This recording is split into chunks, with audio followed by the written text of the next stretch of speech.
So here we are, week 5, right? That means we're a third. Well, at the end of this week, we'll be a third of the way through the semester already. God, goes by fast, doesn't it? Still warm out. Supposed to be 90 degrees tomorrow.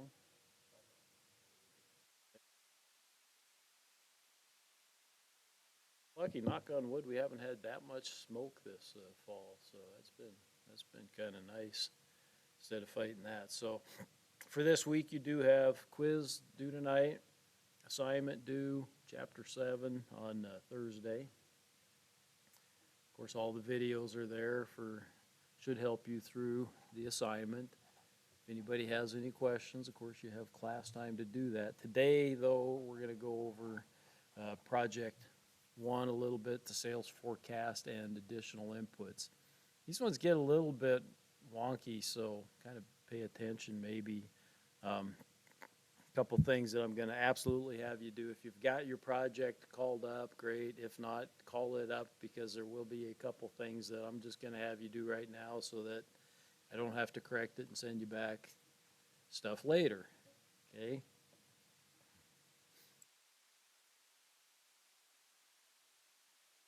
So your sales forecast, again, you can see there's a lot of white in there and some orange. That's for the first year. The second year, it's all these gold colored boxes, meaning that you can change it, but you don't have to, right? Okay, and so the main thing that you may change in the second year is going to be just your growth rate. It's kind of default. It says you're going to grow 10% second year and 10% in the third year. If yours is the type of business you think is going to grow more rapidly than that, then you could plug in a bigger number. If you don't think that, if yours is more of a stable type of business, it's probably not going to grow as rapidly, then you can, lower that number to 5% or 3% or something like that. So that might be in the second year one of the only changes you make, and that's fine. So we've got product lines and units and sales price per unit. We're limited to 6, and so sometimes, I know Mary Ann's is like that, she's going to have a fabric shop, right? She's going to have many, many more SKUs for sure than 6. Okay, so what she put it, well, she's going to have to combine some of those, right? Fabric's going to have to all be one. Yarn's going to have to all be one, right? And even though she may have varying prices on those, she's just going to have to come up with kind of an average. Okay, so think about that as you're going through that. A lot of you guys have chosen service businesses, okay, and that's great. You're going to probably charge by the hour then, right?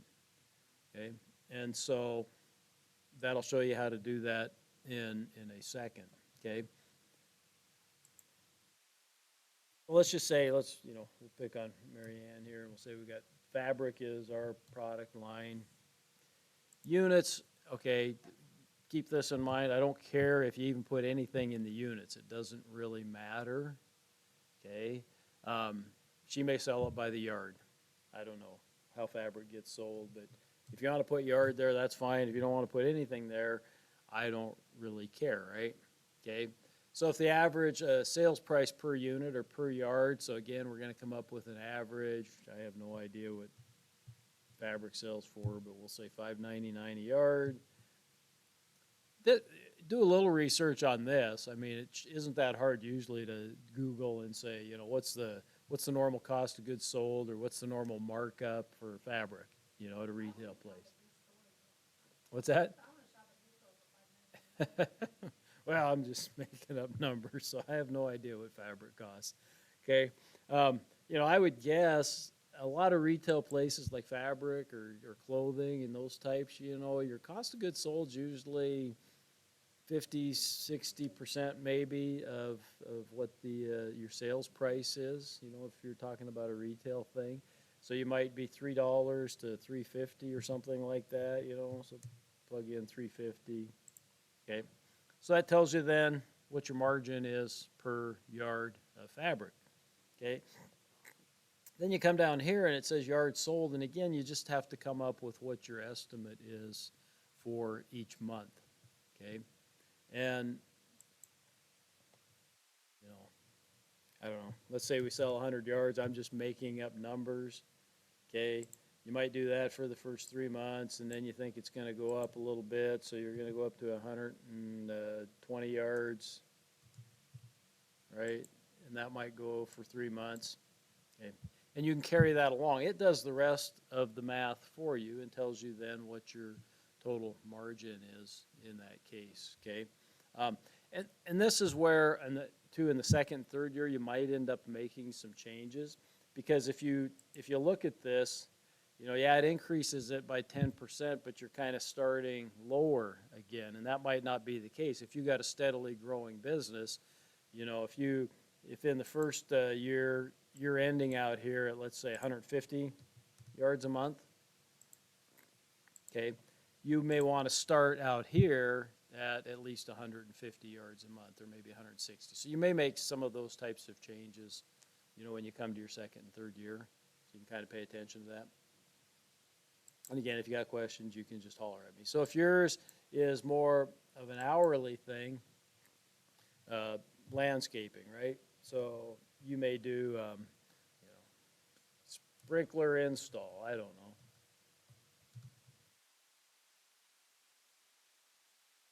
This is a case where you've probably got a little bit of both. You're probably going to sell some of the sprinkler components, the pipe, that kind of stuff that you're going to have a bit of a markup on, right? And then plus you're going to have your time. So you might have to break that into two separate line items.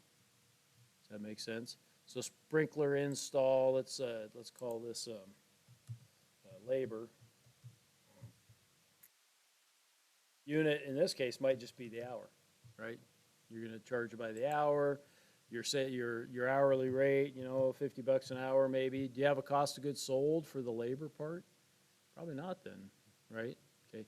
The only time you would is if, let's say you had an automotive shop. None of you guys chose this, so I'm just throwing out an example here. But you might pay your service technicians. You might charge your customer $50 an hour. You might pay your service technician $30 an hour per job, right? And that could be a cost of goods sold in that case. You got to be careful if you did something like that you also don't have them on the payroll, or you'd be double counting their wages, okay, which would make your estimates way off. Okay, none of you guys chose a business, I don't think, like that. Okay, unless Brandon, if you might do something like that in your meat shop, pay somebody to come in and help you, probably not. Yeah, okay. Okay. Then again, you'd come down here, and this is probably going to be a pretty seasonal thing, unless you're down in Arizona or something. Where are you going to be? You going to be in Arizona? Yeah. So he might be a little more year-round.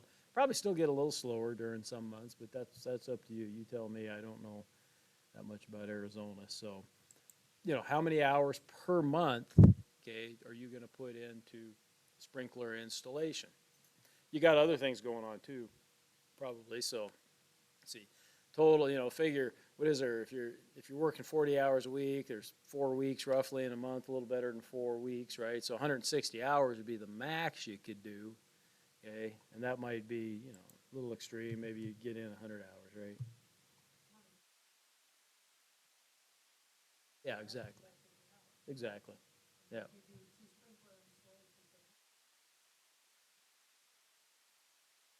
It takes a long time to put in a sprinkler system, yeah, several days anyhow, to trench it, lay the pipe, put in the sprinkler heads.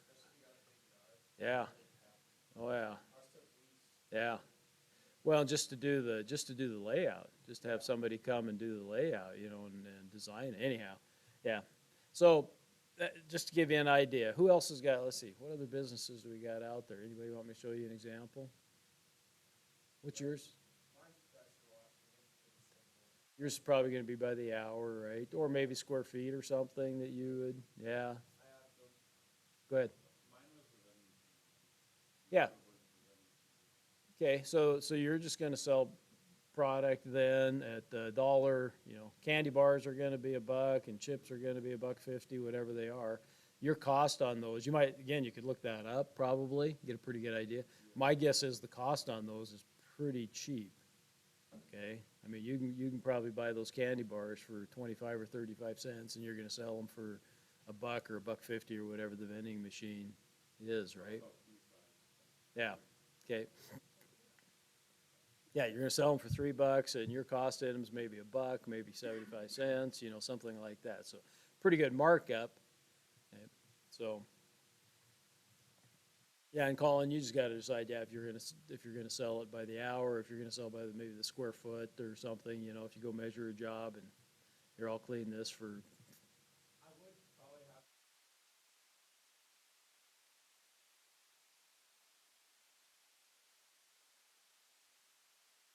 you could do it that way, or that could be your supplies. Okay?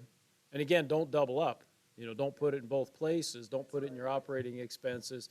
So if you've already got that in your operating expenses, don't put it here. Right. Exactly. Yeah. Yep. It's not really something that you sell to the end user. It's just kind of a part of what you have to do as a normal course of your business. So, yeah. One of the main things is, when you get done with your sales forecast and you come down here and it's got this total margin, I mean, pay attention to that. I don't know how many times I'll get these turned in and the total margins, let's say it's 10 grand, whatever it is, 20 grand, 100 grand, and I go look at the payroll and it's 110 grand. And I go, that's not going to work out so well. Okay. Or I go look at the operating expenses and the payroll and they're 150 grand and you got a total margin of 100 grand.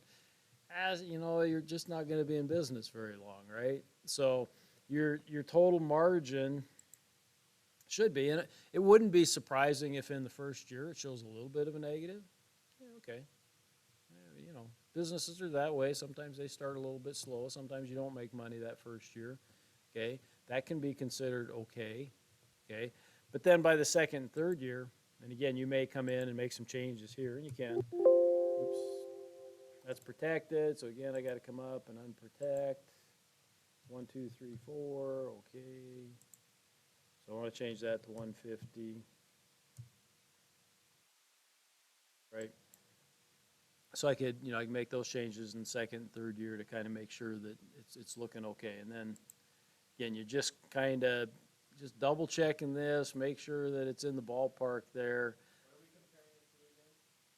The two things that are important are going to be your total payroll cost, right, for the year, which is down here, and your total operating expense for the year. Again, bottom right-hand corner, you got your total here.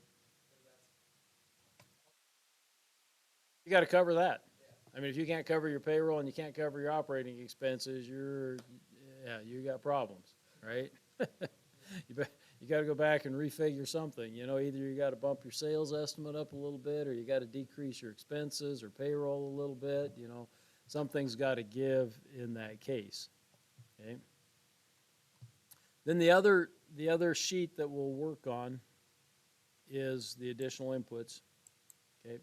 This is where I want you to take a look, and there's going to be some changes here that you absolutely have to make. But let's go through it, and those are towards the bottom, the ones that I'm going to have you do. So, okay, so accounts receivable. A lot of you will not have any accounts receivable. Jeremiah's not going to have accounts receivable, right? People are going to put their credit card or their bills into that vending machine. He's going to get his money right away. Okay. Brandon, you might, you do some processing and somebody pays you 30 days later. I don't, possibly. Colin, land, maybe, Or, when they come blow out my sprinklers, they send me a bill. I got 30 days to pay. So, but, right. Yeah. Right. Okay. But I don't have 30 to 60 days and I don't have more than 60. So in my case, when the landscapers blow out my sprinkler, they come in the spring and they spray a little this, a little that, and generally we pay within that 30 days, and most people do, but some people don't. But this might change to like 80% then, 15% then, and there might be some laggards that, pay after 60 days. And sometimes you might even have, 3% that pay there, and you might have a 2% then people that don't pay you, And it's not wrong to have an allowance for bad debt. A lot of us should. Again, Jeremiah's not going to, right? You're going to be 100% up here, right? because they're gonna pay you or they can't get their stuff, okay? And so you gotta go by your business and how those collections might be, right? Okay, you might, Brandon, when people come pick up their product, they gotta pay you. So you're probably, again, you might have, you might be 98% here and 2% allowance for bad debt because you might get a bad check every now and then or something.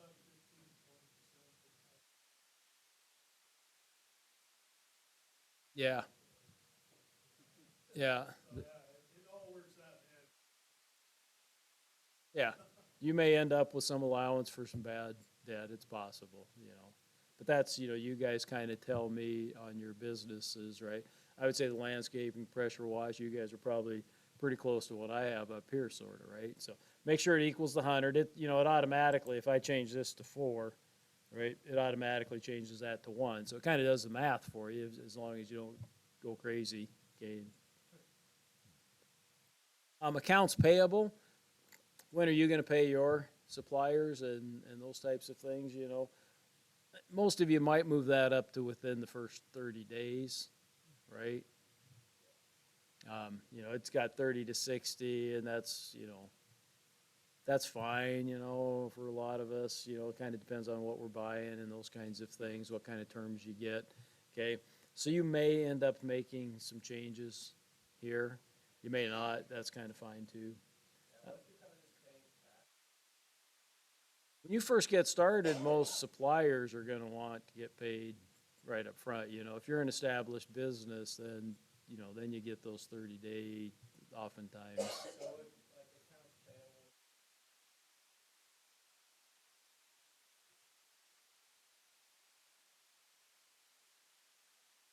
That's going to be just your monthly, yeah. That's just going to be your monthly supplies that you got to buy for your particular business. That's probably about all you'd have there.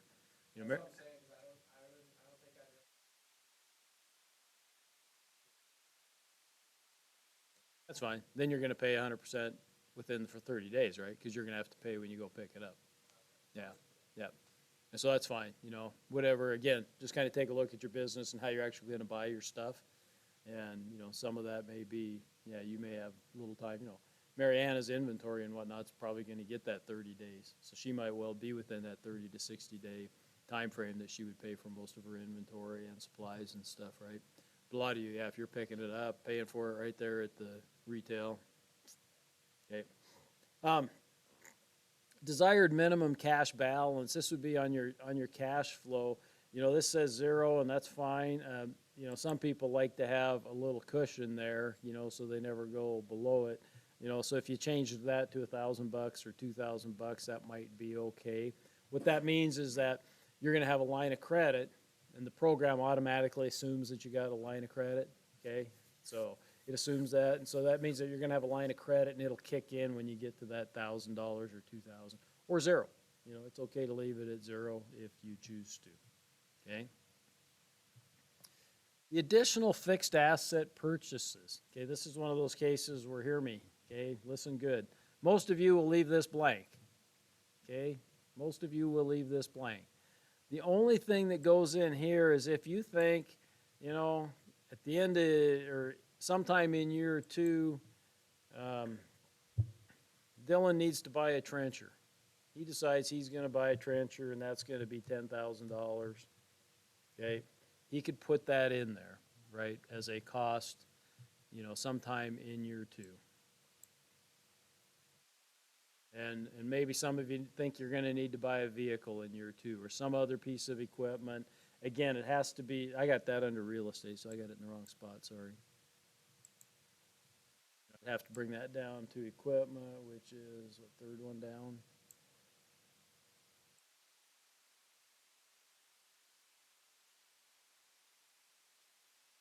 And for most of you, probably not, you're not going to buy anything new and for, fabric store, piece of equipment or anything, unless it's a little computer or something. And yeah, you're going to be replacing your inventory. And the program automatically assumes that you got to replace your inventory and whatnot. It kind of builds that in so you don't have to worry about it.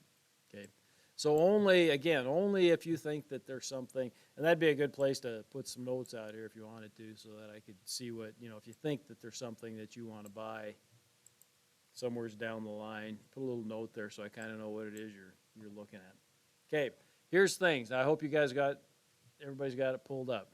Okay, effective income tax rate, 0, 0, and 0 for all 3 years. Okay, why? You're going to have a pass-through or flow-through entity. Okay, none of you will have a C corporation. I promise you that. There would be no. It would be not very bright to have a C corporation for a small business like this. Okay, you may have an LLC, you may have an S corp, you may have anything like that, but they're all going to be taxed as a pass-through entity. Okay, so the business itself does not pay income taxes, right? You personally pay income taxes on the profit that the business might make. Okay, that's how those tax returns. You do a Schedule C. Okay, it shows profit and loss. If there's a profit, $10,000, that goes on line 14B or something on your dang 1040. Okay, whatever the case may be, and then you pay the taxes on that. Okay, so the business does not pay. Okay. Then amortization period in years for the startup costs, I want you to change that to 1. Okay, now you got to unprotect the sheet to do that. I got to unprotect it again, but why do I want you to change that to 1? That's just a hang up that I have, kind of. Most of your startup costs aren't that great. If you go back to your starting point, I'll show you know the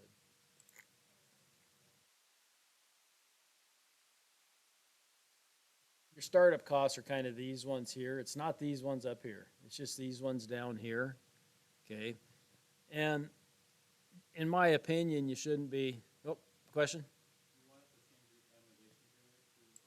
To 1. Okay, you got to go up, hit review, and then unprotect sheet.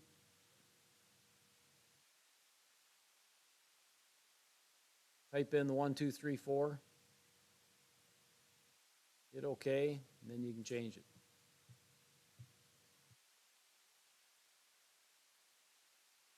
You'll do that too, I think, if you try to change your year 2 sales forecast. Same thing, I think you got to go in and unprotect it. Same process. Okay. Again, that's just, I can't see, what that means is that when you're amortizing those, it's kind of like depreciation. What you're saying is that you're going to write those costs off over a period of 3 years is what they have as a default, okay? But in practicality, your utility deposit, are you really going to write that off over a 3-year period of time? No. You're going to write that off in the first year. Of course, you wouldn't write off a utility deposit, really, sorry. But your pre-opening salaries, you're not going to write those off over a period of 3 years. You're going to write those off in that first year on your taxes. So, again, that's just kind of a hang-up for me. When I first saw that, I thought, it doesn't make sense. If you were starting a big business and you had a lot of money in some of those startup costs, it might make some sense, okay? If you thought your first year was going to, and this can happen, your first year is going to be a really slow year and not that great, you might extend it out because then you get right off in the second and third year when things improve. But you also get loss carry forward on taxes. I'm getting into tax stuff there that I'm not trying to teach taxes. God forbid I should ever try to teach taxes because I pay people to do my taxes because I can't stand that. Okay, any questions about the sales forecast and the additional inputs? Okay. I usually end up making a lot of feedback on these, so pay attention as you go through it. Kind of take your time, ask questions here in class, whatnot. So, project 2, I think I got. Question, Jeremiah? Okay. Project 2, I think everybody's pretty well got a company that's okay. Did you get my feedback on the Remington versus Vista Outdoors? Yeah, Remington, they went through bankruptcy here, actually, because of that big settlement that they had to pay. And I think that's when Vista Outdoors then bought the company, and that Vista Outdoors is publicly traded. I don't think Remington was publicly traded before then either. So, and Vista Outdoors does more than just firearms and ammo, I think. So you might take a look at it and make sure they don't have too big of a footprint. Yeah. because that might get a little confusing, but, yeah. Anybody else have any questions on their project two or anything, or project one, I guess, either one, general questions, or the assignment? Okay, I'll shut up and you guys can go to work on it.